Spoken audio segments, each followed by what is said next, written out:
Saturday, April 3rd, 2021, here with your live show. We're live 7 days a week, 365 days a year, giving out free picks. Of course, we always try to win them all, but our best bets are our premium picks. So, of course, it is Final Four Saturday. I'm Mitch, and, of course, we have our regular cast of weekend characters with us coming. Ryan Rod and Ron Romanelli. And, of course, got tons of picks. There's a lot of games today. Hopefully you guys got a chance to check out some of my videos that I did. And if not, well, we'll go over a bunch of those games here. And I don't know, a lot of people thought we weren't going to have a NCAA tournament. Some naysayers out there, I'm not going to mention any names, some super negative people, thinking we weren't even going to get a college basketball season at all. But, or college football. Screw them, right? We're getting college hoops. Final Four. We're watching the Final Four. It's like, that's what it's kind of all about. Anyways. Whoops. There we go. I don't know. Something wrong with my screen. Can't really see. I don't know if that's going off like that on YouTube or not. I can't see it. But hopefully it's all working fine out there. Let's crop the hell out of it on mine. But, yeah. Unmute these guys. So, here we are. It's the Final Four Saturday, man. It's just kind of like we had a year off. There's been some fans in the stands for these games, so not quite back to normal. But, starting to, the tournament basically went off without a hitch. There was one forfeit. Due to COVID, out of the whole thing. 68 teams played in this tournament. There's been one forfeit, and hopefully there's nothing today, right? I mean, but, and here we are. We have two big conferences represented in the Final Four. A lot of the conferences that people expected to be here, the one that had the two number one seeds has 0 here. And, the perennial power ACC has nobody here. Roy Williams, of course, retiring at North Carolina. And, two teams from conferences that, one, the West Coast Conference, which doesn't really look for respect, and the other one, the ACC, which is always kind of like the afterthought of, in college football and in college basketball, but still always has some really good teams. Like we saw in the football season, Cincinnati was a powerhouse, and we've seen Houston in the past be a powerhouse there. And when it comes time for the Big 12 to expand and stuff, they don't even give these guys the time of day. And, so this is their chance. This is Houston's chance. They were super miffed when the Big 12 had their expansion talks. They invited them there, and none of the people that make the decision even showed up at the meeting. It was just like they had a meeting. It was just like a formality. And then they ended up not adding teams at all. And I know Houston was one of the teams that was one of the schools that was really mad about it. So today's their day. Today is their day, to show them. You want a piece of this? This is why you didn't let us in. Of course, they're up against it, here with Baylor. And the other game, we have a team that's from the West Coast Conference playing against the Pac-12, who would never let them in the door. It's like kind of like Boise, in either the Pac-12 or the Big 12, where they would belong. It's kind of like we're not letting these guys in the door because we let them in, and all of a sudden they're going to be bigger than us. And Gonzaga doesn't have football, so that's the Pac-12 has the excuse on that one. But, Notre Dame doesn't play football in the ACC either, right? They only play basketball in the ACC. So, I don't know. Gonzaga is a natural fit in the Pac-12 for basketball. Anyways, just throwing those things out there. But we do have two really big games out there. And, no one backs into the Final Four, that's for sure. Ryan, we had a lot of people that said we weren't going to get college basketball this year. What do you have to say to them? Anything? Oh, yeah, they said the same thing about college football and the same thing about the NFL and the same thing when baseball, Major League Baseball started last year. So those people will always be negative. I figured they'd find a way to get it done. Yeah, it's weird, right? Yeah. It's like I don't understand the thought process. It's like the wasting of the time and the energy to say that there's not going to be a season, and here we are. How about you, Ron? Anything to say to those naysayers or anything like that? Yeah, I mean, it wasn't always pretty, but you got to give credit to the professional leagues and the NCAA for getting the job done. And this tournament was a success, and only one team having to forfeit, and at least it was early on. It's obviously a disappointment for VCU, but overall, I think the NCAA did a good job, and I'm glad we're going to have a nice Final Four and NCAA championship. Rod, anything? Any takeaways from the season before we get started here? Yeah, definitely. We got to see the season, and people. You know how many people it probably took to get this actually rolling. Thanks to all those people that put in the hard work, and I bet you half those people volunteered to do that work as well. So Mm-hmm. shout out to those guys, and the power of positive thinking does wonders. Does wonders. Yeah, I'd like to thank everyone that contributed in our community, to making it an awesome college basketball season. I always think of the Final Four and the finals as kind of a celebration. The Final Four is bigger than the finals in college basketball. This is the day, this is their Super Bowl. Um, teams get excited about winning the final, obviously, the champs. But I think going to the Final Four is always like the big thing on the resume of a coach. Um, and I think, I just want to thank everyone in our community. It's been an awesome college basketball season. I think we've grown leaps and bounds, in size, and I think we all had a pretty good season. I definitely had some shares of ups and downs over the course of the season, but I still enjoyed every minute. I mean, I want to thank all of our writers at sportschatplaceandpickdogs.com. I know you guys don't see it on the outside. You only see all the articles, but think about how many games there are in a college basketball season. Man, these guys worked tireless hours. Randy, Andrew, Chris Ruffalo, of course, Ron, Shane, Michael. Who am I missing? Brett. Brett, of course, and Joe, right? Oh yeah. Joe. Mm-hmm. Joe does some articles. So, yeah, takes a lot of people to get it done over the course of a college basketball season, that's for sure. Of course, all of our cappers. But, yeah, let's get right into it, man. We've got Baylor against Houston, like I said. When it came time for them to expand the Big 12, Houston was one of the teams invited to apply to be a member of the Big 12. Tillman Fertitta, who's got more money than all of us combined, everyone watching the show and then some combined. He is the big guy for Houston, right? He's the big gun. He's their financial guy. He's the guy that brought Dana Holgerson there. He's the guy that, he's the guy, right? He owns the Houston Rockets now, as well as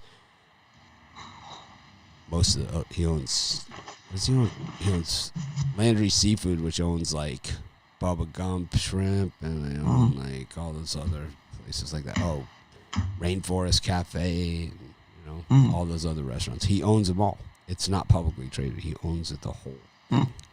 And he's the big Houston finance guy. He put together an entire presentation to join the Big 12 Conference, and none of the people that make the decision even showed up for the meeting. So he was not happy. So here's a chance. Take out your big gun right here in the Final Four on national television. And you got the team to do it. Ryan, what are you expecting here in this game? It sounds to me like you might be back in Houston this one, but for me, I'm going to be back in the Baylor Bears. They've been pretty much a cover machine in March Madness, and I think they might be down at halftime, but look for a strong second half from the Baylor Bears. I think they played the tougher schedule. They've been tested. Who's Houston played and beat? Memphis. They had 2 close games with Memphis. I just think Baylor's the better team, and 5 points is a nominal line to lay. So I'm going to take Baylor Bears here. I'm giving out my pick on the on the late premium or the early premium show because the game's at 5:15, right? So I'll give mine out on the early premium show. I look forward to it. I'm curious. I want to know what it is. You guys subscribe. Gotta subscribe, man. Ron? Yeah, this game is probably going to be more entertaining than the second one, even though both should be great games. I just think that this total is a little too steep. I think with Houston's defense, if they're going to win this game, they're going to have to try to stop that number one three-point shooting team in the country. Houston's done a great job defending the three so far this year. Another thing is Baylor, not a good defensive rebounding team, 274th ranked, I believe, in the country in defensive rebounding. And if you get second chance looks, that just chews more and more clock. I think this is like a first to 65 kind of wins kind of game. So I'll take the under 134.5. Should be a good one. Rod? For me, I'm going to go the other way. I'm going to go the over 134.5. As just like I said, I think both teams easily get to 65. It's more going like first to 70 wins. Whoever gets over that 70 number is going to win this game in my eyes. Houston's going to have to score if they want to keep up with Baylor in this one. I don't think just holding back on D is going to do it. Baylor's got too many offensive weapons that can beat you. I like the over. Give me the over 134.5 in this one. I like the under. I'm with Ron in this one. I think points are going to be super tough to come by. Baylor allows about 65 points a game, and Houston allows about 57. We've seen both these teams up against top competition. I mean, you don't make it to the Final Four without playing the best of the best. No one backs in here. And, of course, Houston played against a Big 12 team this season. Early in the season, they beat Texas Tech outright, and that was a low-scoring game, too. Baylor, I mean, we've seen them do it both ways. We've seen them light up the scoreboard, and we've seen it do it. But I haven't seen anybody really light it up against Houston for 70, and I don't think Baylor's going to either. I think this one's going under. I think points are going to be tough to come by. As tough as Houston is on the boards, like Ron was saying, I don't know. Baylor has this X factor where it's just they have so much depth, and they can rotate their players probably just a little bit more than Houston can, And I think that's going to be effective because I think you're right. I think Houston's going to be able to defend them, and I think they're going to be able to grab rebounds, but they're going to be able to go full 40 with, it's kind of like the NFL teams or the college football teams that rotate the defensive linemen, and by the fourth quarter, that pass rush is still sick, and the other team that can't do it, well, they're getting blitzed all day long. I think points are going to be super tough to come by in this game. I think, we say first to 60, but this could easily be, mid-50s, for the winner. This could be one of those, sub-20 halftimes for one of these teams. We've seen them in this tournament. Yeah. We've seen it with the defensive teams in the Loyola games, right? Mm-hmm. I mean, they're number one in defense was Loyola. Houston is too. You look at like the top, and everyone always says, well, you don't play fantasy, and I always say because I'm a defense guy. But you look at the teams that have been successful in this tournament, and you pretty much, they're all inside the top 100 defenses in the nation. Almost every single one of them. So. Even Abilene Christian, right, was up there. And all the ones that had any kind of success were all the top defensive teams. So that's what we're going to see here. We're going to see a defensive game, and I don't think either of these teams are going to care, one way or another that it is. Because they each have their guys. But I just think Baylor's got a lot of guys, Got a lot of guys. Houston has a bunch too, but just not as many. Going to be a good one. We go to game 2. Gonzaga, UCLA. This one, I think in this one, we're gonna know in the first 5 minutes exactly how this game's gonna go. So, I'll be doing the halftime shows of both games today, and of course the final on Monday night as well. Don't have enough to do. I think probably got about 100 baseball and basketball games tomorrow to do videos for. But, I think we'll know in the first 5 minutes or so. First half of the first half. exactly how this game's going to go. So, like I said, be sure to tune in for halftime. We're going to smash this thing one way or the other. Mm-hmm. Killed it last week at halftime. Killed it. We've killed it all tournament at halftime. So we had one bad day at halftime. Of course, that's the day that, I got the most comments, but so be it. It's what I signed up for. Brian, what do you think of this one? What's that? We got to start tracking your halftime picks starting next football season. I don't really care, man. I think everybody knows. I know you have to be around 80% or so.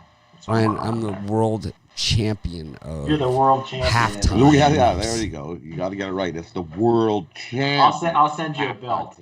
I don't need a belt. In my mind. It's like Nacho Libre. In my mind. Yes. As far as this game goes, I'm going to be giving out my premium side play on the live show premium afternoon segment. But as far as the total goes, I've been riding Gonzaga unders, at least the last two, and cashing. But this one, I'm going to go over the total. I think UCLA adapts to who they're playing. I mean, they put up 51 against Michigan, but 88 against Bama and 86 against Michigan State. I think they run and gun with Gonzaga here, and I think they're good for enough points to get this over the total if you add in Gonzaga's points. So I'm going to go over. Yeah, I'm going to agree. I like the over. I was with you on the under last game against USC. Just got under that total. And, this total is just a little too light for me. I mean, UCLA obviously had to play fantastic defense to get the job done against Michigan. Only gave up 49 points in that game, but Gonzaga is a totally different beast in my eyes. I think they're at least I could see him definitely in the 80s. But UCLA's offense is solid too. I mean, they took down Alabama and put up 88 points. I know that was an overtime, but UCLA, got to give them credit. They're adapting to the team that they're playing, and I think in order to adapt, you're going to have to score in this one. So I'm going to take the over 145.5. Rod? Yeah, I agree. Give me the over in this one, because we're definitely going to see some scoring in this one. We see how Gonzaga can score, and UCLA wants to hang with them. They better keep it up and score with them. So give me the over 145.5. I totally agree. Oh, we all agree here. I like the under too. I think the book's just been cashing on all of these overs. You were the one on the over when we were all taking the under. Now you're going under and we're going over. On which one? On the Gonzaga game, I believe you were over in the last two. No, I was the under. I haven't missed the total in the tournament in a long time. I hit them all last week. You can see all my videos. I hit them all last week. Yeah, I like the under for sure here. It's so obvious. I just think that there's only two ways that this game can go. And both of them lend to an under. There's no scenario here that puts this game in an over.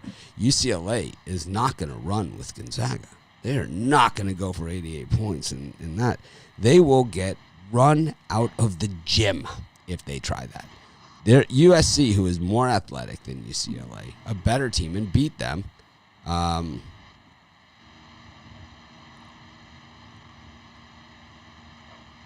They will, I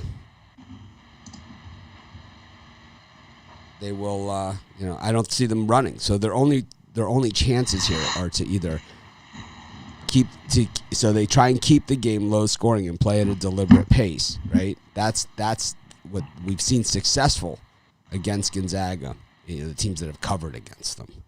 And so either if you don't hit your shots when you go at the deliberate pace, well, then you just get buried because they hit you on the other side, So there's either that or, you can try and run with them and you're not going to be able to keep up with them either way.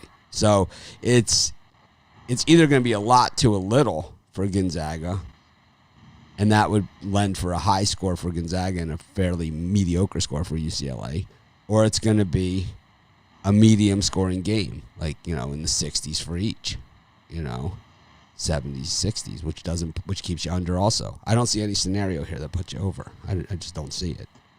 I don't see any type of game that would set up here between these two teams.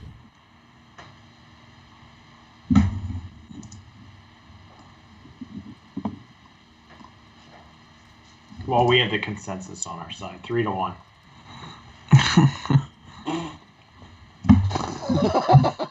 It's going over.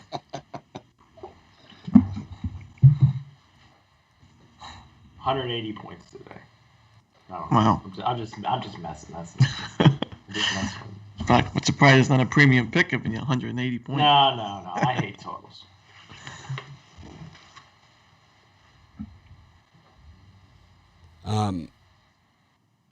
So that brings us to the NBA. We got an 8-game card today in the National Basketball Association. Should be a pretty good day there. And sometimes, when the Final Four is going on and stuff like that, other events, this is when you catch games under the radar. So let's see if we can catch something under the radar. We've got Dallas, Washington. A lot of people had the Knicks yesterday. That was not pretty. Then speaking of the Knickerbockers, up against the Pistons here, line dropper.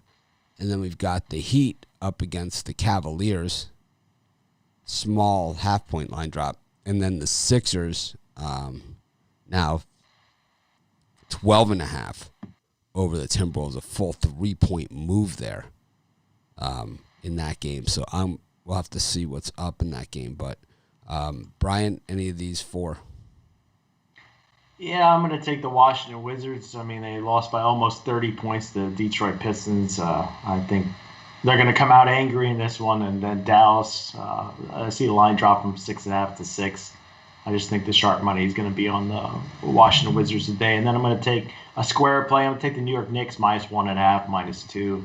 I just think they're a better team than the Detroit Pistons. They got much more to play for. Might be a trap here, but I'm going to bite with the Knicks here, laying a 1.5. You're right. It is a horrible pick. Ron? Yeah, I'm taking the Pistons. Take a money line. Knicks are just not scoring. They can defend all they want, but man, 88, 92, right? I mean, you look at these Knicks scores. They haven't scored like more than 104 points in a month. Yeah, it's getting Detroit's not a world beater, though. No, but I don't agree with the more to play for. I think the Pistons are going to want to spoil this game. The season's still a long way from over, and Detroit's been great against the number 26 and 21 against the spread this season. I just think it's a little too square. I was a little surprised you said it. See, I'm like a chameleon. Yeah. So I'll take the Pistons money line, or you can grab the points if you want.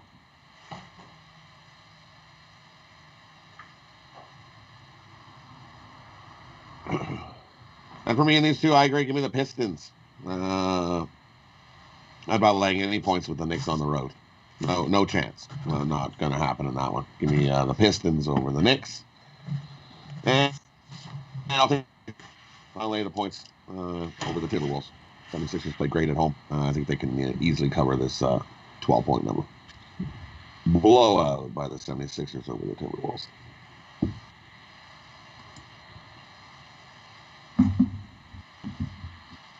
I like the Pistons. I'm with Ron. I think what we're seeing from the Knicks is something that's just typical. We see this every year, and I'm not saying from the Knicks. I'm just saying in general. When you have a team that's considered an up-and-comer, like a team that makes a move from like a lottery team to a good team, what that generally means is that they got the starting 5 or so locked in, 5 or 6. But what happens over the course of an entire NBA season is that players start to wear down. We see the injury list. We're watching it every single day. And this guy's not playing, and this guy's not playing, this guy's not playing. But you don't see that on teams like the Knicks, right? Because they don't have the bench yet. It's not just the starting 5 that wins you championships. You got to have that bench and those guys. It's like you got to have those guys, right? I mean, even when the Bulls won the championship, they had 3 different centers that would come in and rotate around, and they had, best 6th man, right? Even those great Celtics teams, Bird, whatever. Kevin McHale was the 6th man on that team, It's like you need to have those guys to do it. And the Knicks just are a couple of players short here on the bench. They made some trades, with Dallas and in the recent years and some other teams. And it's like when you traded those guys, it's kind of like, well, you left a lot of that roster space, and now you have guys that aren't necessarily to that next level. So what we're seeing for the Knicks is that their frontline guys are really good, and it's like they have the pieces in place. They just need a couple of guys, and they don't necessarily need it to be, Kobe. They just need a couple. They need a Tony Kukoc. They need some guys like that. They need some guys like Kurt Rambis, They need some guys like that can come off the bench and play. And the Knicks just don't have that. So we're starting to see that wearing down, and that's why you're seeing this 88 points, 96 points, 94 points, which is super frustrating if you're watching your bankroll go down 94 points at a time.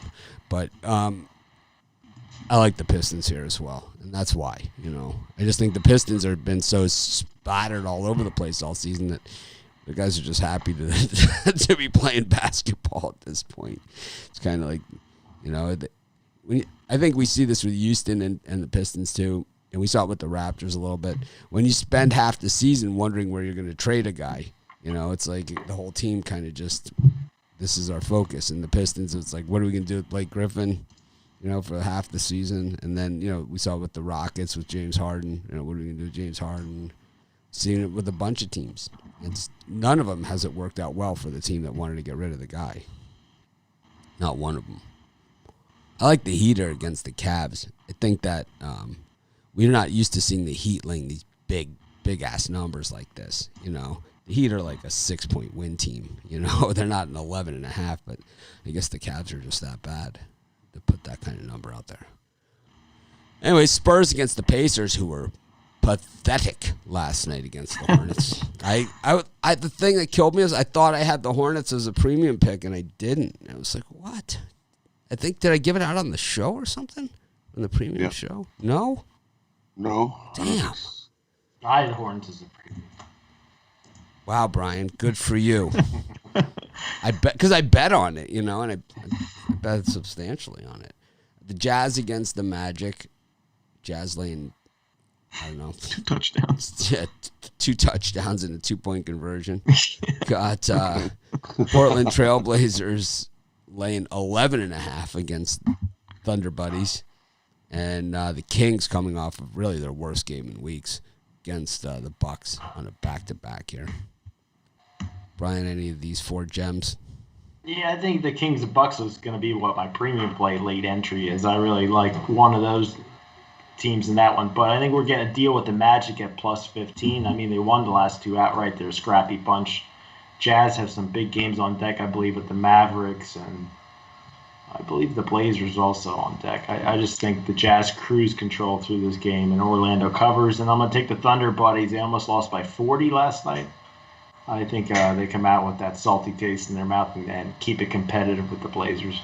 The Blazers didn't play too well either in their game. But, it figures you like that Bucks-Kings game because that is the one for, like, the fantasy players, 2 teams that play no defense whatsoever. No, I like the game from a betting perspective. No, you're a fantasy guy. We know it. It's okay.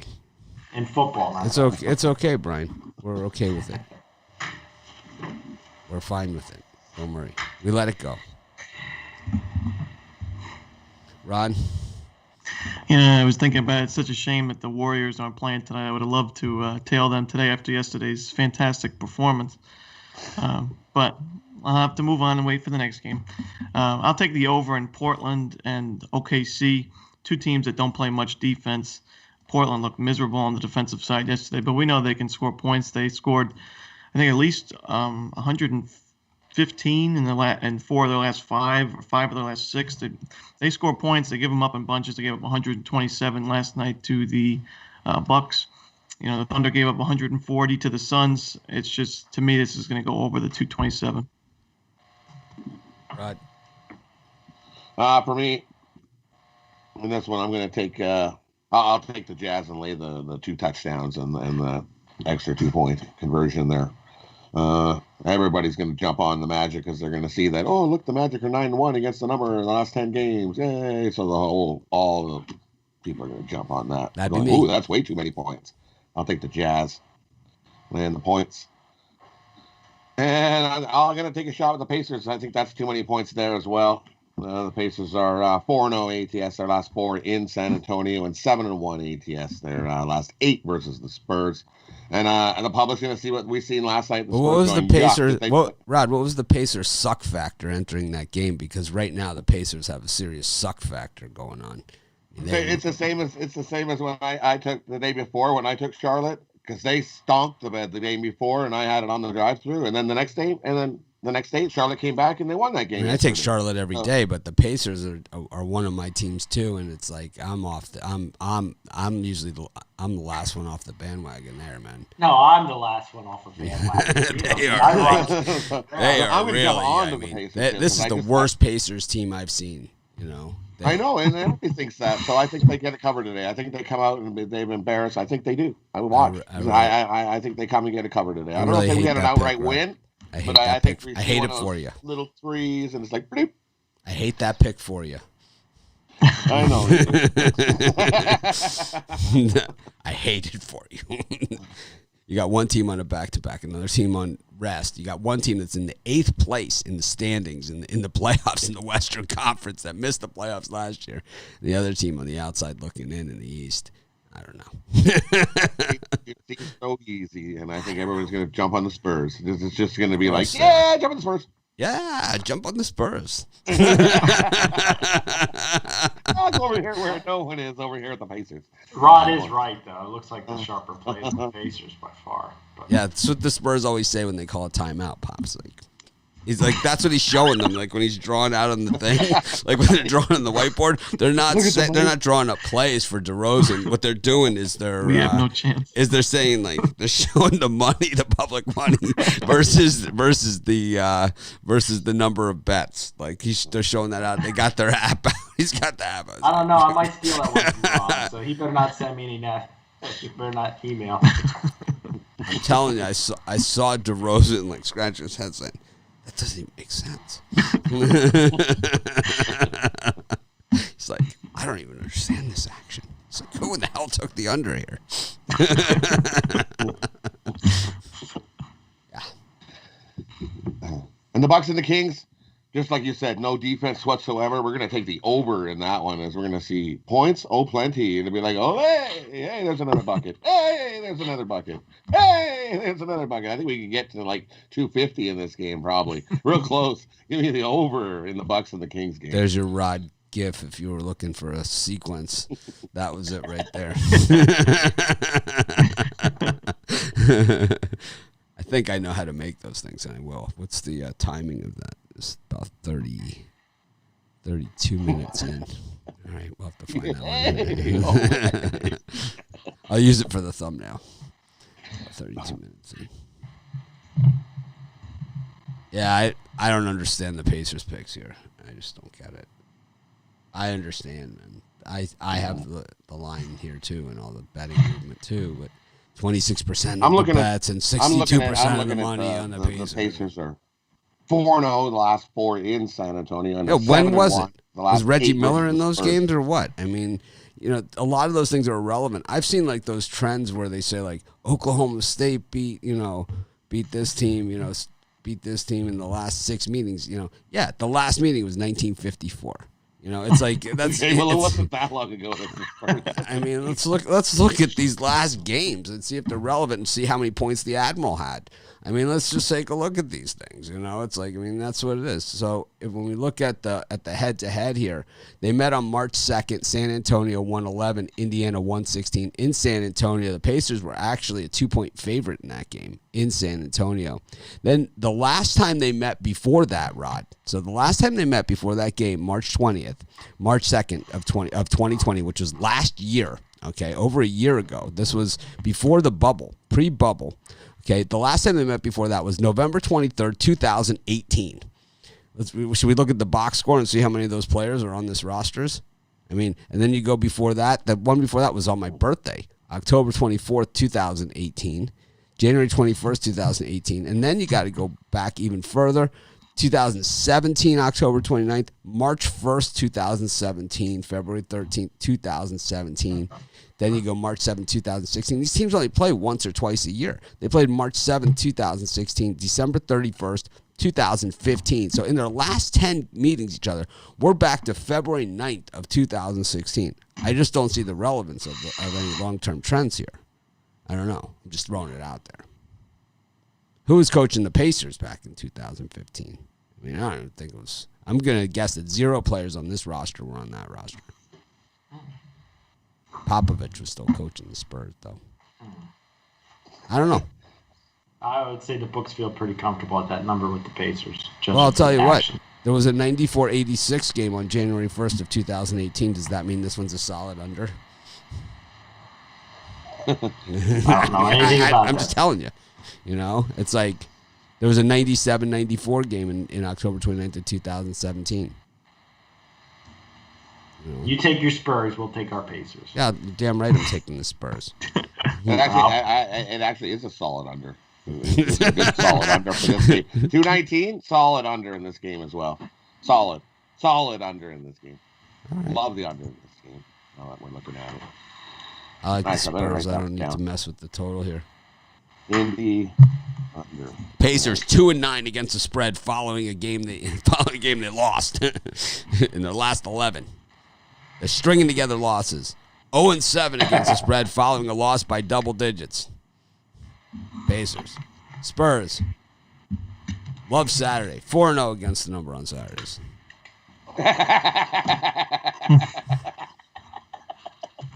It's Saturday! Yay! How far do we have to go back on those Saturday games? I'm telling you, we got some new articles at Pick Dogs that relate strip clubs and player performance per city. So you never know. So they must not party so hard on Friday nights in San Antonio, and then Saturday night is their night because then they can win their game and then party on Saturday. That's why they like Saturdays. Exactly.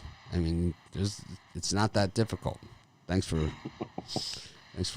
filling in the gaps for us, Rod. Anyways, I like the Spurs in that grouping. I also like the Magic plus the 15 against the Jazz.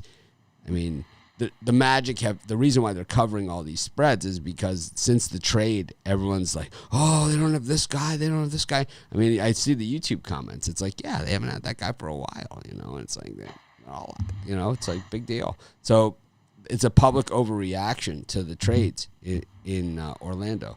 15 is a ton in an NBA game. But I think they're catching up. The public's like, ooh, we're getting burnt on these 15 numbers. So they're going to jump I don't think so. I don't think the public even notices that stuff. The public sees 32, sees the Jazz's overall number 1 team in the NBA this year. That's what the public sees. I don't know. They're going to see Ron, what do you see? Well, Rod is correct in the early sample. I don't know, Brian. What do you see here? we need to know what the public is on. I think Rod's right on with that. I like the Magic personally, but in the small sample, it would suggest that the people are catching on the Magic. You're a fool and know nothing about the National Basketball Association. What do you got for sale today?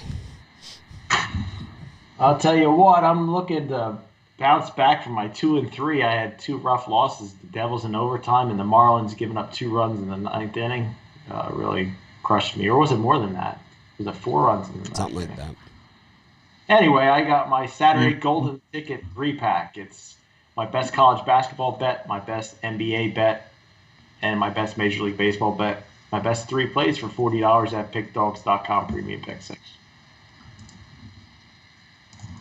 Ron, what are you selling?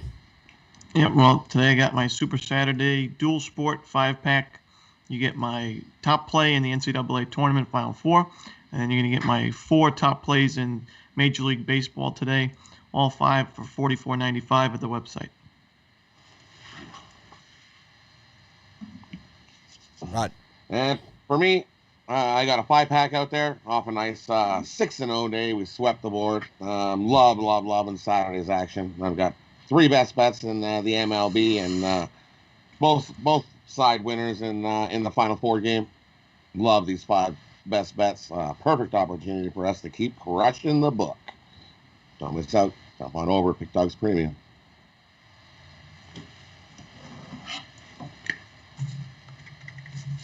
We've got a Hoops 3-pack, which includes both halves of the Final Four. Of course, I'll be live at halftime of both games of the Final Four, and I'll be giving out one of those Final Four picks on our YouTube Premium. I already said it's going to be that first game, Baylor and Houston. Brian said he's going to give out his Gonzaga pick, UCLA. In the afternoon segment. So sure to check out our YouTube Premium. Not our best day yesterday, but I tell you, we've had bad days in the Premium before. We always bounce back. I'm in a 2-day losing streak with YouTube Premium. Well, I mean, you got the Pacers, so it's not going to be a lot better. Listen, if I give out the Pacers, that'll be a guaranteed winner for the Premium show. Yeah, like the Pacers in that. Well, at least you like the under in the Gonzaga UCLA. I like the over in that one. Exactly, the under is the sharp play there. Anyways, I have a baseball package. I had a winning day yesterday in baseball. It was I don't know.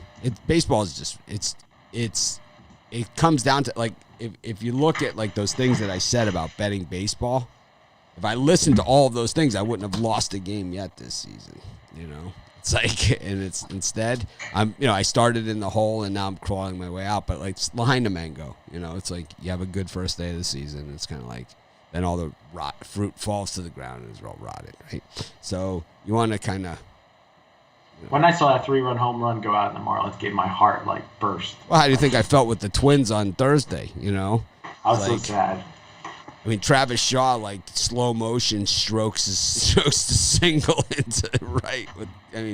Colomé, this guy is just, how many times has this guy roasted me over the years, It's like, when will I learn? He's gotten me too. Yeah. How about, there are like 4 or 5 relievers out there. The worst for me was the guy from Texas that couldn't find the plate. And then they traded him to San Francisco, finally gave him the change of scenery. He was the worst, man. He had a thing where he just could not find the plate. And then he got me. Then Familia, he just he just crushed me for a while. And then Colomé has got me with 3 or 4 different teams at this point. Craig Kimbrell gets me all the time. Yeah, see, I always bet against Kimbrell teams. He's one of the reasons why I won't like a team is because they have Kimbrell.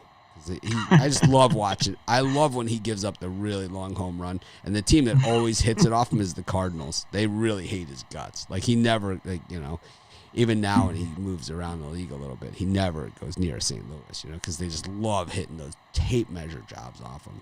It's always like he always looks shocked, when the ball goes 10,000 feet.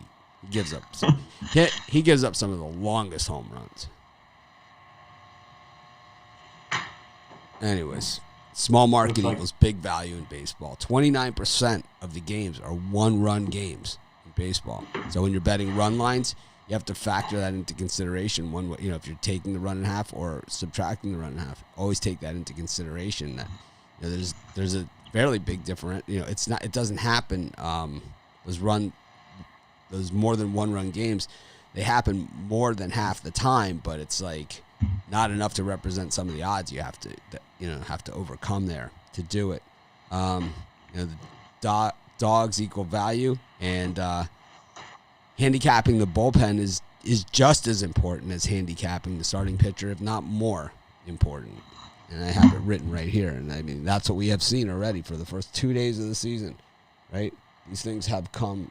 They've been front and center, every single one of them, right? The dogs have been biting big. The games, dogs early. The run line, we saw it the other night in San Diego. I think the dogs are barking again today. At least early on. Well, your Angels did really good yesterday, Brian. Let's go to the White Sox almost choked that away, but they did. 12-6. It was really a tight one.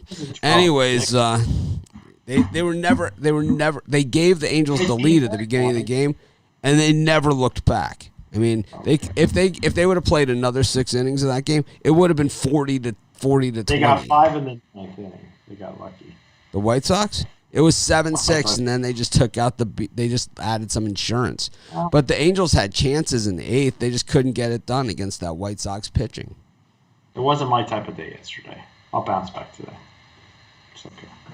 We got the Yankees and the Blue Jays going at it for round 2. Of course, the Blue Jays won game 1, but now they have Ross Stripling pitching. Julio Teheran is now a journeyman. He lands in Detroit against the Tigers. My favorite play so far of the Major League Baseball season was Miguel Cabrera sliding into second after hitting the home run. He didn't see the ball go over the fence through the snow. That was, that was the craziest thing, right? It was that one, the home run, and in Coors that wasn't the home run, right? Those are the 2 plays so far. But Miggy sliding into second because he couldn't see the ball going over the fence is the best. I was wondering, I'm like, why is he running so fast? And then I see him slide in. He slides into second. He didn't know he had a home run because he couldn't see it because it's snowing so hard. He was moving. He was moving. Miggy's I thought he was just pumped up or something. He's one of my favorite guys. I love him. The guy he's a first ballot Hall of Famer. Triple Crown winner, right? Very few of those. That's like the one. It's like you look at the all-time greats, How many Triple Crowns out there are there? Not many. Less than horses. Yeah. I think there's less Triple Crown in baseball than there are in horses. I remember when he was on the Marlins. He's got a ring, right, with the Marlins? Pretty sure. Maybe. Pretty sure. I think he was on the Josh Beckett team. It would have to be, yeah. I bet he doesn't have 9 rings. He's probably not the 9-time champion. Handicapping champion? I was thinking about baseball champion. Baseball champion. 9 times. 9 times. He needs one more for 10 fingers. I was never invited to the contest. Who's actually in that contest? Anyway, speaking of contest, Matt Harvey's pitching today in Boston against Tanner Houck, who looked pretty good when we saw him last year. This guy was good, right? As much as we hate the Red Sox, this Houck looked pretty good. Mike Minor's got a job with the Royals against Kohei Arihara, who's an interesting thing because normally these guys that come over from Japan have like these lights out records, and are look absolutely unhittable. This guy looks like he's, number 4 starter type guy, right, on the Rangers. Then we got the Pirates and the Cubs round 2. Jake Arrieta back in Chicago, but without Joe Madden managing, is he going to get that low strike that they gave him that year that he won the Cy Young Award? Let's just look at those 5 to get things started. Brian? Yeah, I think you could bet $100 or $1,000, whatever your bankroll is, whether it's big or small, on all the dogs on that early window and come out on the profit side. I'm leaning towards the Blue Jays at that plus money. I'm not ready to jump on Kluber yet. We'll see how he settles in with the Yankees. But you're ready to jump on Ross Stripling? That would be out of the 5. That'd be the one I like the least. Would be the Blue Jays. I think Matt Harvey. Everybody's on the Red Sox in this one. And well, Matt Harvey had he like is brutal. 17 ERA last season. He's brutal. And then the Indians, Zach Plesac had a pretty terrible spring. I don't know who's laying 165 on the road with the Indians. Tigers team's young and scrappy. And the Rangers, as opposed to old and crappy.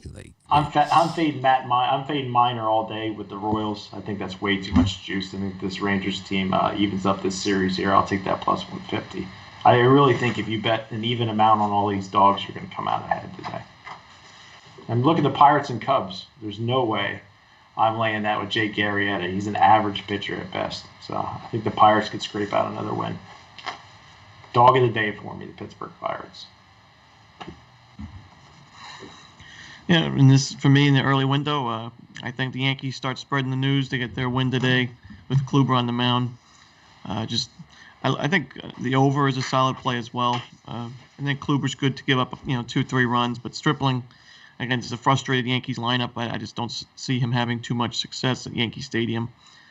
So I'll take the Yankees on the money line and take the over in that one. I like the over in the Orioles Red Sox. Matt Harvey and overs, they go well together like wine and cheese. And Tanner Houck, he had a great year last year, but horrible spring, and he is really, really struggling with giving guys free passes, really bad walk ratio.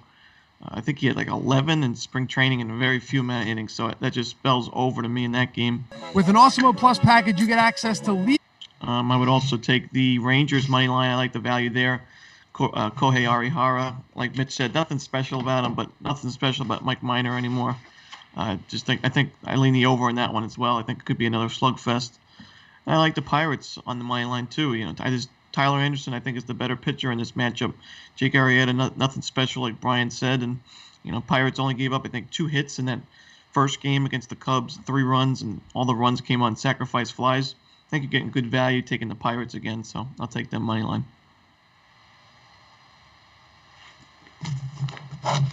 For me in these club, I'm gonna take a shot with the Jays again. Why not? Stripling, he doesn't have to do all the work. Blue Jays still have a nice fresh bullpen behind them that can come in and give him a hand as well. So I'm gonna take a shot with the Blue Jays. Just too much people on the Yankees for me. I'll take a shot with the Jays. I think the Tigers got the first win. They got their win in that first game, but I don't trust Turan. I'll take the Indians on the run line. I think they blow out the Tigers in that one. And I'll take the Red Sox on the run line, as I think they blow out the Orioles. And Harvey. I don't think Harvey's going to be like, and he's nothing great and wonderful. He gets blown out. Indians, Boston, 2-team run line parlay for me in the morning ones. I like the Yankees against the Jays. I just think if we see Kluber that we saw, before, he missed all last season. He pitched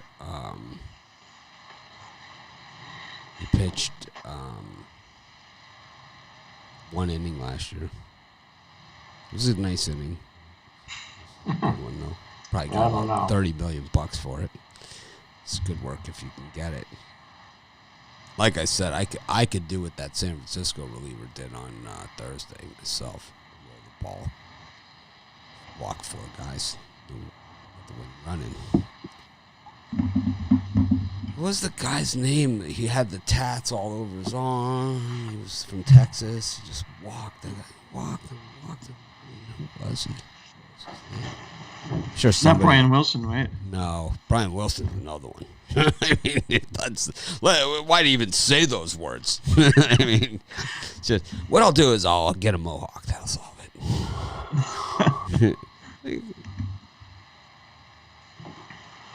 I don't know, man. I don't like that Kansas City Texas game. I think that Mike Minor always looks really good on the mound, like his form and everything, and then he never really kind of comes through. Then he's also like the type of guy that could throw a 2-hitter no problem. Or Arihara, I don't know. It's like Texas has had some success with these Japanese players, but normally when they come over, these are like the Japanese players that have had success in the U.S. I mean, there's been some busts too, but the guys that have had the real success over here, the guy for the Yankees, Godzilla, right? They had, for every Ichiro, there's 2-3 Daisuke Matsuzakas out there, and it's like, remember Daisuke? It's like $20 million to discuss with him a possible contract. That's what what they thought of this guy. He came over. He's terrible, man. Terrible. Oh, it's gonna be great. What was his name? Godzilla for the Yankees? Hideki Matsui. Yeah, man. That guy can seriously hit. But it took him a season, right, to really get there. It took him about a season to really adjust. There's been, these guys are hit and miss, but it's like this guy doesn't come in with the pedigree that some of these other guys do. I like the over in Kansas City. We saw, 37 runs the first game, I think. All we need is a third of that. Zach Plesac is the better pitcher here. Julio Teheran is he's one of those guys that the Braves had hoped that he would be. Hamilton is the guy. No, Josh Hamilton's a hitter with the tats. I'm talking about the pitcher that walked like all these guys. Oh my God. Texas Rangers.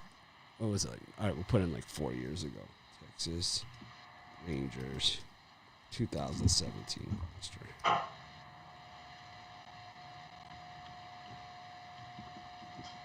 Find out who the hell this guy was that just stole our money. It was terrible, man. Really one of the worst. I don't even list pitchers. Oh my God! Look how many pitchers they had. Cashner was on that team. I mean, Julio only had one bad spring start. Cole Hamels was on that team. Look at Plezak's numbers. Cashner had a good year that year. Dylan G was on that team. Oh, wow. Yeah. Sam Dyson. Oh, yeah. Oh, yeah. Oh, yeah. Sammy. Sam Dyson. Sammy. Dyson people up. Sam Dyson. Let's see what his career walks are. Somehow he's not in the league anymore.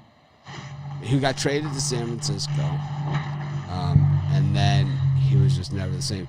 Because in 2012, when he had that 40.91 ERA with Toronto, you would have thought that, people would have caught on. I mean, he had an ERA of 40. And then that year that 2 outs. So 2017, the year that I'm pissing and moaning about, that people are like, just get to the picks already. 10.80 ERA out of the pen with the Giants. In 17 games, that's a big sample size. No, he was hideous. He could not find the plate. It was what are the walks? 23 runs, 20 earned, 6 homers, 12 walks. Yeah. Anyways. 6.5 walks per 9. Oh, God.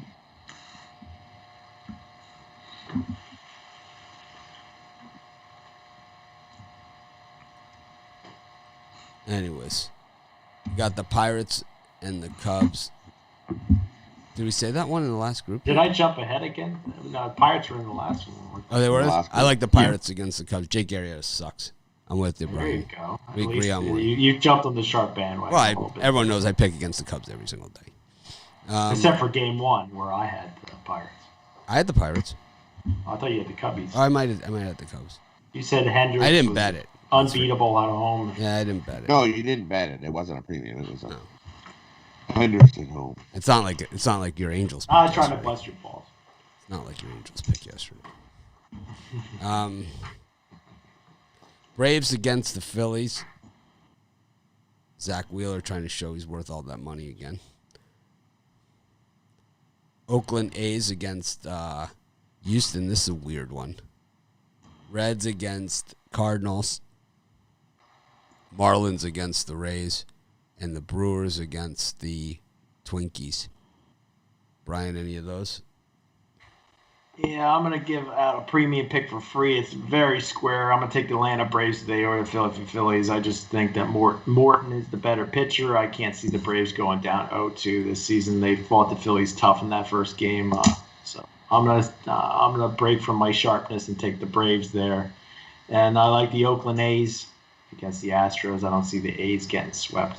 I know they got Cole Irving on the mound for Oakland, and he was pretty bad with Philadelphia, but I think McCullers is an overpriced veteran, so give me Oakland at home on the plus money.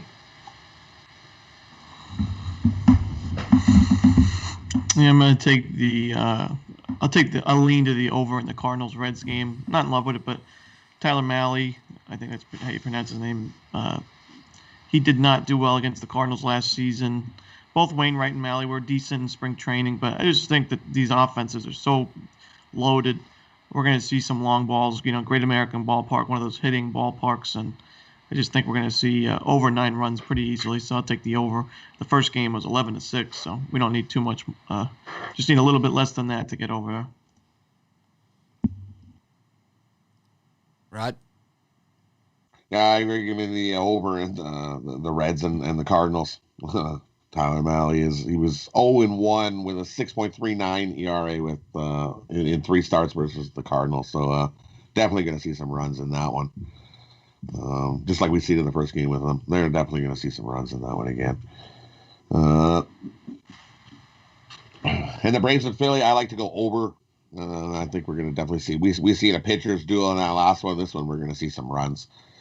These teams definitely got hitters, and their bats are gonna open up today. This is Wheeler and Morton on the mound. Those pitchers do not suggest an over. That's for sure. No, they do not. But we're gonna see some runs. These are not guys that give up runs. It's a little bit cold here, so yeah. Yeah, but those guys do not give up runs, man. They're stingy ass pitchers. But hey, maybe I'm the square here. Possible. I mean, I don't have a dog in that fight. I'm just saying these guys are stingy ass pitchers. There's a reason they gave Zach Wheeler $435 million a year. Well, because they're I'm Phillies have no worried. idea how to run a baseball. I'm a little worried. I'm pretty square in that one with the Braves, but we'll see. I think Zach Wheeler. We know the Phillies they have no clue what it takes to put together a winning franchise.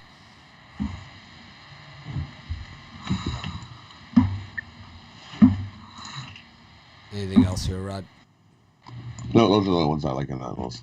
I think this favorite A's section. Astros game is the weird one to me of the bunch.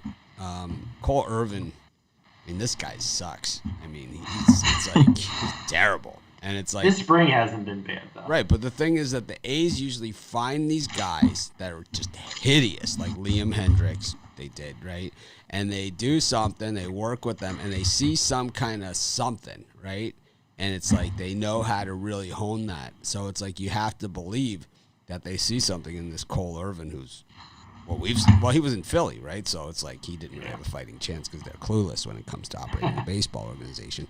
So it's like, but here in Oakland where they do take mediocre players and turn them into, guys that fill a role for them, I could see it. And Lance McCullers is hot diggity dog poop on the road in general, right? I mean, he's just, I don't think, when's the last time he won a road game? Overpriced veteran. Yeah. Well, he was a first-round draft choice, right? So he's one of those guys. So it's because he was a first-round draft choice, you're still paying first-round prices on him. How about Jose Barrios for the Twins too? I mean, here's a guy that the expectation was through the roof on this guy who was taken in the draft ahead of Mike Trout. So is Zach Wheeler, by the way. Love to have those picks back, right? But this guy McCullers on the road. I mean, he just got lit up like a Christmas tree last year, right? On the road, he was just like on the really road. Yeah, he always got horrid, man, like horrid. Yeah. The A's, last night in that game against the Astros, the A's had a chance there. They had a chance, and I saw something so not typical of the A's in that game. And it really, while the Astros ended up getting insurance at the end of the game, the A's made a play that was just so non-typical A's in that game. So Altuve on third, right? There's a pop out to the second baseman. Anyone see this? Pop out to the second baseman. He's just on the grass on the outside, on the outfield grass. Just 3 steps onto the grass. He catches the ball like this, right? And when he catches it, he pulls the glove back like a routine play, like you're just going to throw the ball in, like an outfielder would when he catches the ball and he throws it back in. Altuve tags up and scores from third. It was like, and he threw home, but the thing is that one little motion, that was all the difference. And that was the 5th run for the A's, or the 6th run, or for the Astros, and the A's had then mounted a comeback. But that run was still had them ahead. That one run was the difference, really. Was the difference, yeah. Yeah, because it would have been a totally different game. But, it's crazy. Well, yeah, because they would have tied it up. You never see the A's make those type of mistakes. Like the Padres, we'll get to them in a minute. What the hell is going on there? I mean, what a joke. Who's the manager of the Padres? Oh, my God, man. Time for him to go today. If they want to win, he's got to go. Today. Jace Tingler. He's got to go today. If they want to win, he has to go today. Today, they got to just call a press conference and fire him today. Like right now. He could be the worst manager I've ever seen. Well, He's got so much talent. Actually, there's been some pretty bad ones out there. But Yeah, but the talent is just the inmates are running the asylum in San Diego. Right. They are. This Tatis could be so good. I mean, he could be a Hall of Famer, but he's his own worst enemy. He's a sloppy ass baseball player. He does not do the little things well at all. Rockies against the Dodgers, Diamondbacks against the Padres, Angels against the White Sox, Brian, and the Giants against Chris Flexen's got a job. And the Mariners. Flexen. They should have Flexen against Harvey, man. It's like, gonna want to pack a lunch for that one. It's like, you're gonna be here for a while. If you're going to the ballpark, you're gonna want to bring a glove. And you're gonna want to pack a lunch. I think at the late games, the Giants are the best bet. They have the better roster, the better pitcher. You don't think Flexen's pretty brutal. So you don't think that's a square play, betting against Flexen? Not from the numbers that I'm seeing. You don't think that stint in the KBO is what he needed? I'm having a square day today. I don't know. I'm taking the Braves, and I'm freaking what other square play? Am I taking the Knicks? So, I mean, I'm going to take the Giants also. And then I'm going to lay a little bit on the Colorado Rockies with John Gray on the mound. He hasn't had a very good spring at all, but just too much money on the Dodgers. I mean, I don't know. Maybe it's going to be a thing where I play against the Dodgers every single day, but I'll put 100 on the Rockies. Mike Trout's like, I'm gonna go to the KBO for a season to hone my skills. It's like flexing. Be sure to hit the thumbs up. Costs you nothing, helps us a ton. We appreciate it. Rod? Ron. What do you like? Yep. I don't know about you guys, but I value my life, and something I do is not take Chris Flexen after a nice 5.06 ERA spring. This guy has a career ERA of 8.07. Until he shows me that he can actually play in the major leagues, I have to fade him. And you don't have to lay much of a price with the Giants, only a minus 115 price. Logan Webb had a great spring training. He had a good year last year. No reason for me to take the Mariners, so I'll take the Giants on the money line. How does this guy like that land on the varsity? Rod? For me, I'm a couple overs. We'll take the Diamondbacks and Padres to go over. We got good old Caleb Smith pitching for the Diamondbacks. He's got a nice 8.57 ERA. Ooh, and we're going to see some runs in that one. Give me the over in the Diamondbacks and Padres game, and give me the over in the Giants and Mariners game with this flex and bum pitching. So we're going to pile of runs in both those games. Give me the over in both. So the all-world Tatis Jr., the day after his 3-run throwing error, gets caught stealing third base with guys on first and second. Manny Machado was up or something. Of course, he gets nailed at third, and the next pitch, the guy hits a home run. I don't know, man. The Padres You're still salty about that first game, huh? Well, the Padres had the bases loaded last night 3 times and got 1 run. Oh, did you have the over? No, I had the Padres run line. I won, but I'm just saying, it's okay, Brian. The Angels might win again someday. They'll probably win again okay. tonight, but I'm not going to take them officially. Against Lance Lynn, yeah. Oh, Lance Lynn was born with ducks on the pond. Lance Lynn was born with a runner on third. It's like he's only comfortable in the game. You got to put the runner on third with nobody out. Slightly into the Angels. Nobody in baseball over the last 5 years plus, 10 years, last 10 years, has been better with runners on base than Lance Lynn. This guy, you got to put a runner on third with nobody out, and then he's in his comfort zone. It's like this guy pitches with ducks on the pond like nobody's business. He rips your heart out. It's like the other team, it's kind of like the Padres. I mean, they have no soul, right? We saw it last night with the bases loaded. Finally, the Padres, after surrendering, because it was 3-0 lead, that should have been, right, 11-0 in that game. Finally, the only guy with any sack on the entire team, Eric Hosmer, hits a single to knock in a guy in the 8th inning to get the run line because they'd given up 2 runs at the top of the inning to try and screw everyone again. I mean, they had bases loaded with nobody out and got 1 run. It's like, and this is the all-world Padres, right? It's like, that's called poor management, and the inmates are running the asylum. When this guy gets caught stealing third base, and on the next pitch, the guy hits a home run, it's runners on first and second, right? Why the hell are you stealing third? It doesn't even make sense. Idiot. God, it was so out. I mean, it was so out. It's one of those ones where you slide, where the guy slides, and he's like, why are you sliding there? It's like, supposed to slide. It's like he slides and he doesn't even make it to the base. It's like one of those. It's like, what are you doing? You're an idiot. You're way better than that. The guy has so much talent. Never will harness it. Never will harness it with this guy managing him. It'll never happen. He'll never reach his potential. I'd like to see that. I think that Vlad Guerrero Jr. is the guy. To be honest with you. This guy seems to have got it together. Changed his whole body shape. Didn't like the way things were going. Spent the entire offseason changing his entire build. Yeah, he looks good. He looks good. He's gone. Looks great. It's kind of like he was due for a bounce back. It's like when Kyle Lowry lost the pudge, right? The pudge. It's like all of a sudden he got good.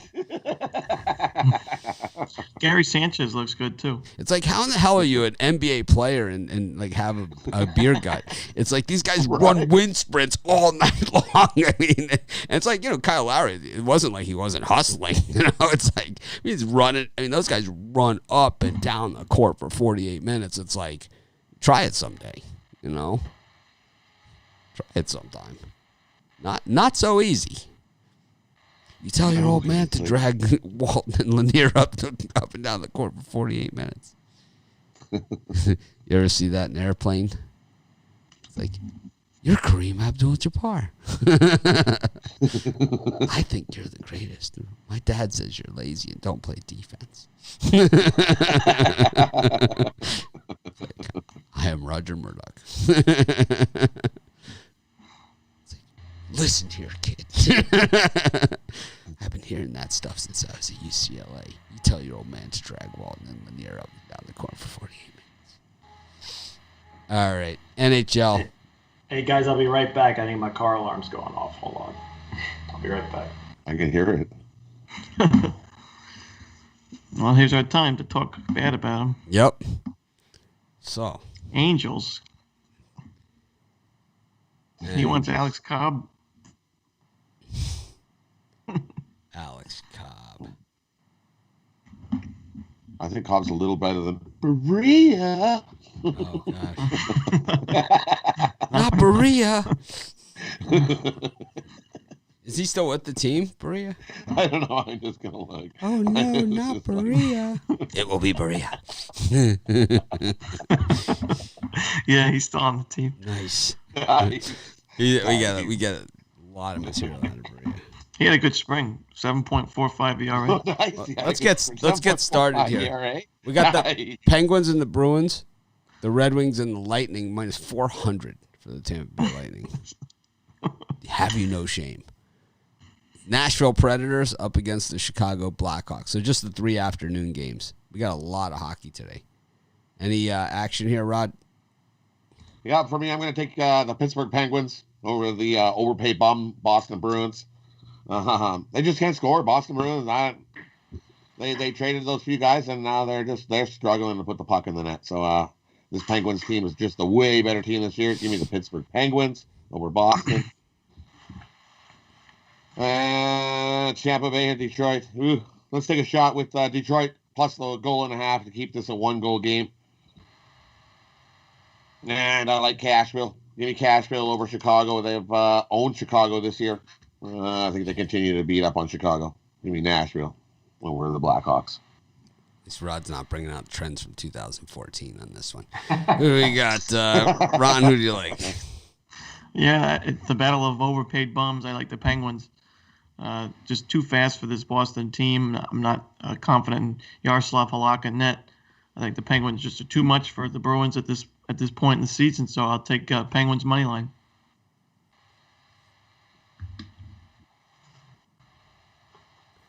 Brian, any of these three early games? Yeah, I'm going to agree with Rod 100% with a slight exception. I'm going to take the Penguins on the plus money. I'm going to also take the Predators.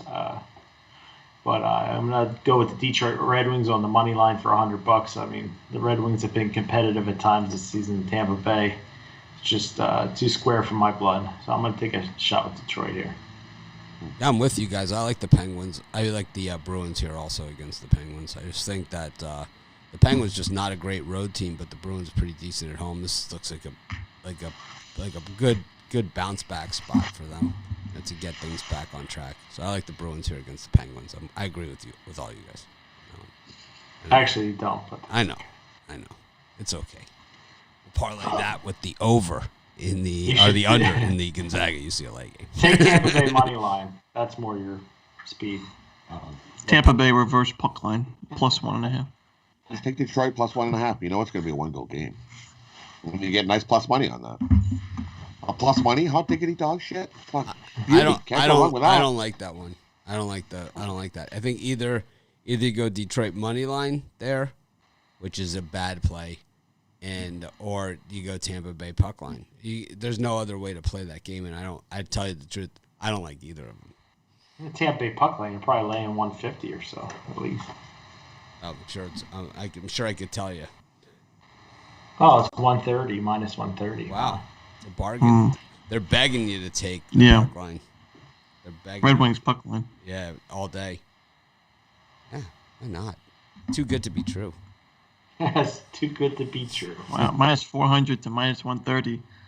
That's crazy. It's nuts. Yeah. Especially when the team's 12-5 on the puck line at home. Got the Panthers up against the Blue Jackets. The Canadiens up against Ottawa. Ottawa's seeing some big numbers against them these days. And speaking of big numbers, Buffalo Sabres plus 210 here against the Rangers. Rangers 14-5 on the puck line on the road this season. Oh, break up the Rangers. 5-13 on the puck line at home for the Sabres.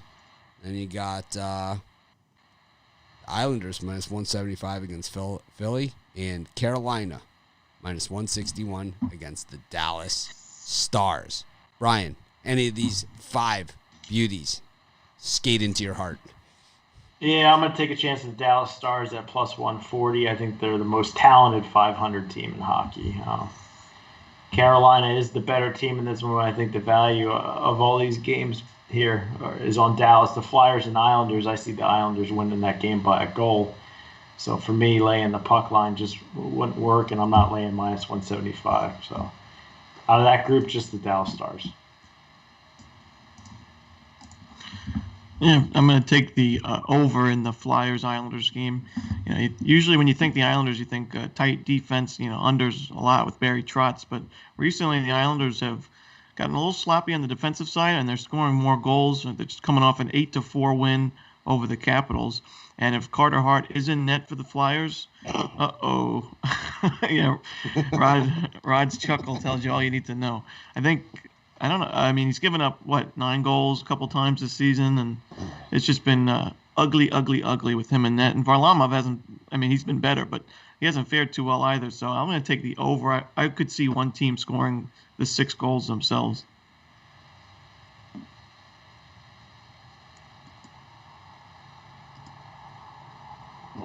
Yeah, Carter Hart has a goals against average of 4.04. He's giving up 4 goals a game if he's the one starting. Love that over. And I'm going to take a shot with Buffalo. Buffalo's been playing good. They took the Rangers last game to overtime. It took overtime for the Rangers to get a win. This Buffalo team was actually woken up and starting to play some really damn good hockey. I'm going to take Buffalo on the money line at the plus 210. Dallas and Carolina, I think this game goes to overtime. I'm going to take we get a tie game after regulation. I see that at a nice plus 310 price on that one. Those are the ones I like. Like Buffalo and a nice tie in Dallas and Carolina. Someone's going to win that one in overtime.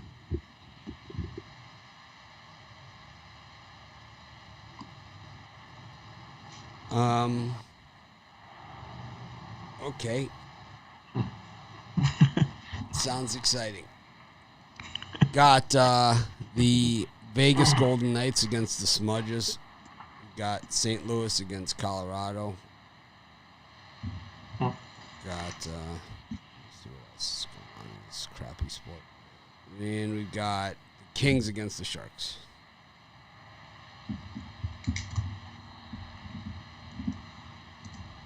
Yeah, for me, I almost took a pass like my good buddy did, but I'm gonna take the St. Louis Blues on the puck line today. I think Rod almost got that Blues play yesterday, but I think it's a 1-goal game even without Bennington in net for the St. Louis Blues. So puck line St. Louis there. I'm going to take a shot with the Smudges and the Minnesota Wild money line. I mean, they've beaten the Knights, I think, 3 out of the 5 games that they've played this season. Just beat them in a shootout on Thursday, I believe. Talbot played well. There's no reason to pass up the plus money. I think the Wild have proven that this is going to be a tight series all season. So if you're going to get plus 135 or more, too much value to pass up. I'll take the Wild.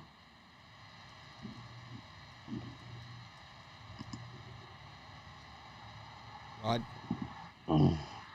And for me, in these ones, I'm going to take Colorado Avs on the puck line because they're going to blow up St. Louis. St. Louis' only chance was Bennington in net last night, and they battled, but they lost 3-2. Grubauer will be back in net for this game, and he's solid. 22-7 on the year, 1.78 goals against, 5 shutouts he's had this year. Colorado easily blows up St. Louis, wins that by 2 goals, no problem. Grubauer is just a different beast in goal. He shuts the Blues down, and Blues offense just can't keep up.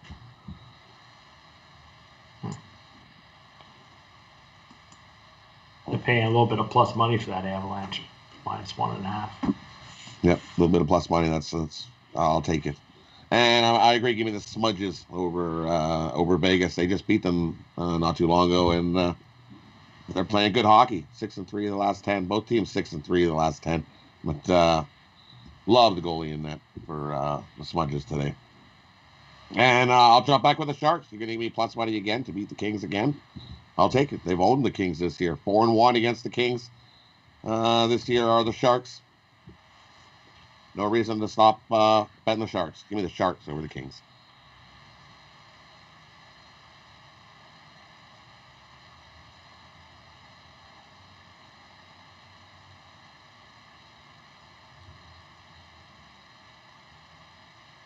Okay. Go Mitchy Pucks. I just like Vegas against the Smudges. Straight up. That's pretty much it.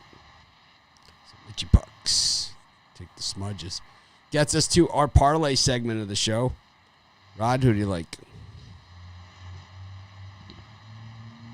For me, I'm going to take hockey parlay. We're going to go Minnesota Wild on the money line, Nashville on the money line, the Penguins on the money line. Parlay those 3 up.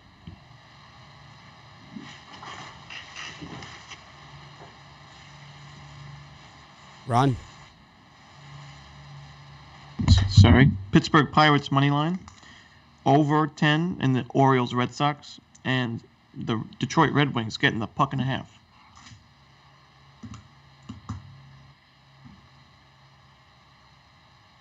Brian? Pittsburgh Pirates money line, Baylor Bears minus the points, and the easiest one, the Indiana Pacers plus the points.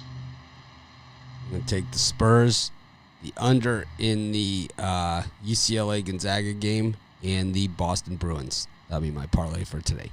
Thanks, everyone, for joining us. We appreciate each and every one of you. And, of course, we'll be sending out that premium show in just a couple moments. March Madness, Final Four. I'll see you guys at halftime of the Baylor-Houston game and, of course, halftime of Gonzaga-UCLA. Have a great day, and hopefully next time I talk to you guys, just a wad of cash to be blowing on those halftime bets. Of course, I'm going to try and act more professional tomorrow here as well.